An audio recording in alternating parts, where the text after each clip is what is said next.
Semua ahli Ba'alwi yang ada di Indonesia mengatakan pendiri pesantren Sidogiri, Sayyid Sulaiman, itu adalah Ba'alwi.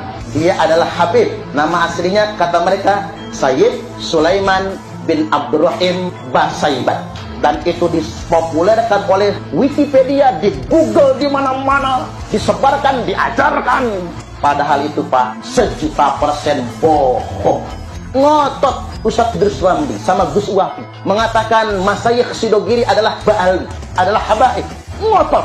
Akhirnya dipanggil oleh pesantren Sidogiri. Ustadz Idrus Ramli, Gus Wafi, sini ke Sidogiri. Akan disidang di sana. Sudah 3 kali dipanggil, nggak datang-datang. Sayyid Sulaiman, pendiri salah satu pesantren tertua di Indonesia, bukan dari Ba'al. Nama bapak beliau adalah Sayyid Zain Abdul Qadir, asli keturunan Syekh Abdul Qadir Al-Jilani. Ini dawuh daripada ya yang saya dengar dari siapa Kiai Haji Mas Nur Hasan Ghosi Sidogiri, bahwa saya ulangi, saya tegaskan bahwa buyutnya Wafi yang bernama Sukati itu adalah anggota PKI yang dieksekusi oleh massa. Jelas? Silakan direkod, disebarkan. Jadi buyutnya Wafi adalah PKI. Jelas ya? Nah, ini menjadi peneguhan serta tadzkirah untuk kita, di mana seharusnya kita itu menentukan sikap kepada siapa seharusnya kita berpihak. Kalau kita berbicara tentang paham komunis, sebenarnya sudah clear. Bahkan dulu almarhum Gus Dur itu legowo, berbesar hati, meminta maaf. Walaupun sebenarnya yang menjadi korban itu banyak ya ulama-ulama atau kiai-kiai NU. Demi apa? Ya bahasa kitanya sudah, yang lalu biarkanlah berlalu. Buka lembaran baru, mari sama-sama kita bahu-membahu membangun negeri ini. Tapi nyatanya apa? Mereka seringkali menggunakan isu itu. Lempar batu sembunyi tangan, maling teriak maling. Mereka yang PKI, mereka nuduh orang PKI. Maka hari ini mau nggak mau kita bongkar lagi. Soal kemarin, Gus Wafi dilaporkan. Ternyata ulahnya sendiri. Membangun narasi di media sosial seakan-akan PWI LS ini anti dengan pengajian. Nah, ini yang kemudian membuat PWI itu geram. Akhirnya dilaporkan. PWI nggak anti pengajian. PWI itu terdiri dari para asatidz, kiai, ulama, hati-hati. Nah, kemudian di narasinya itu juga menantang untuk mengajak diskusi di rumahnya kan. Nah, itu juga disambut, ya, ditanggapi. Kita simak. Kalau memang merasa ilmiah, Anda bawa kitab dari rumah Anda. Kalau Anda orang Probolinggo, saya orang Probolinggo. Kita tentukan kapan waktunya. Kita diskusi di rumah saya. Oke bos, saya merasa ilmiah dalam hal penelitian dan penulisan sejarah Probolinggo. Kalau mau diskusi, monggo. Tapi saya tidak mau diskusi di rumah ente. Lebih baik kita diskusi di tempat umum, disaksikan oleh beberapa wartawan, beberapa masyarakat, akan lebih jos.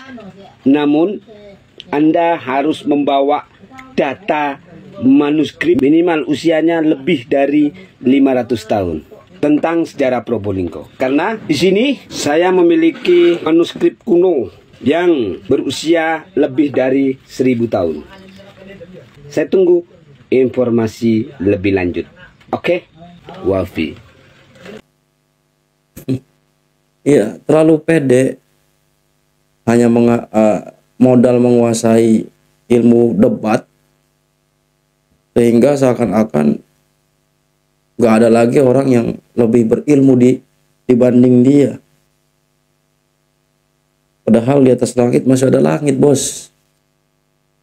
Jangan terlalu arogan lah. Makanya Dr. Sugeng aja sampai bilang, kuliahlah biar nambah wawasan. Jangan so ilmiah. Seperti itu. Dan sampai hari ini tuh nggak ada tanggapan. Belum ada tanggapan. Nah, ini kemudian ditanggap lagi oleh Bagaimana Mas Wafi tantangan Anda yang akan melakukan diskusi tentang sejarah? Ada sebagian netizen yang berkata bahwa tidak akan nyambung Pak Eko karena Pak Eko menggunakan lontar, sedangkan Wafinya itu gunakan kitab. Kalau memang si Wafi mempunyai kitab, saya juga ada kitab. Ini dia kitabnya.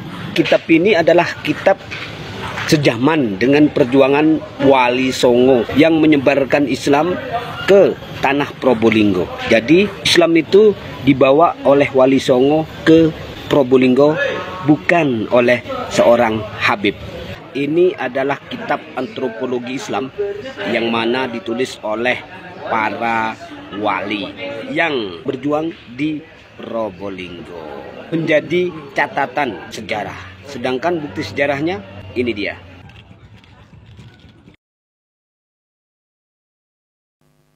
ya clear udah.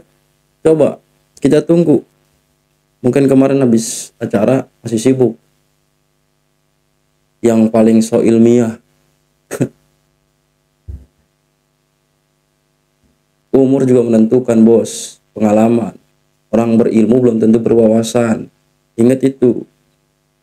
Orang berilmu itu belum tentu berwawasan. Karena apa? Pengalaman di situ juga menentukan berwawasannya seseorang. Ada langit di atas langit. Bicara ilmiah, akademiknya apa? Kan gitu. Jadi kesimpulannya kemarin PWILS itu melaporkan karena dia yang bangun narasi di media sosial, mengesankan seakan-akan PWILS itu anti dengan pengajian. Nah, kemudian jadi terbongkar juga lah. Karena acara haul orang tuanya, siapa orang tua sebenarnya? Ternyata orang tuanya, moyangnya itu adalah mantan gerwani. Ingat lo itu. Ini yang mengatakan bukan sembarang orang. Kiai Hasan Sidogiri. Nah, dia kan dipanggil sama Sidogiri juga nggak menjawab tuh sama gurunya kayak Idrus. 3 kali mangkir. Coba di sini aja seharusnya kita itu udah bisa mikir. Gimana seharusnya kita menempatkan posisi kita. Kalau memang benar-benar kita bangsa Nusantara, kalau memang benar-benar kita pro terhadap perjuangan Wali Songo, ulama-ulama kita pribumi. Kalau kita memang merasa kita adalah orang-orang yang dulu leluhur kita berjuang dalam merebut kemerdekaan bangsa kita Indonesia. Seperti itu. Maka saat ini jangan cuma ngaku-ngaku NU saja. Ngaku NU, nyatanya nggak paham dengan ke-NU-an. Kan banyaknya terjadi seperti itu. Jangan masuk ke lingkaran NU garis lurus. Sejak kapan NU ada garisnya? Itu kan udah disampaikan juga sama Kiai Imad. Mereka ini ngakunya NU, tapi ketika ada satu keputusan tentang pandangan keagamaan yang dikeluarkan oleh NU setelah muktamar itu, mereka yang getol menyerang itu, nggak setuju, nggak sepakat. Bahkan nggak jarang juga kemudian membunuh karakter kiai NU, membunuh karakter Ansor Banser. Makanya jas merah, jangan lupakan sejarah. Ini penting. Agar apa? Kita nggak salah dalam melangkah, menentukan sikap. Seperti itu, saudara. Oke, salam waras, kawal terus ulama Nusantara, jaga persatuan, NKRI, harga mati.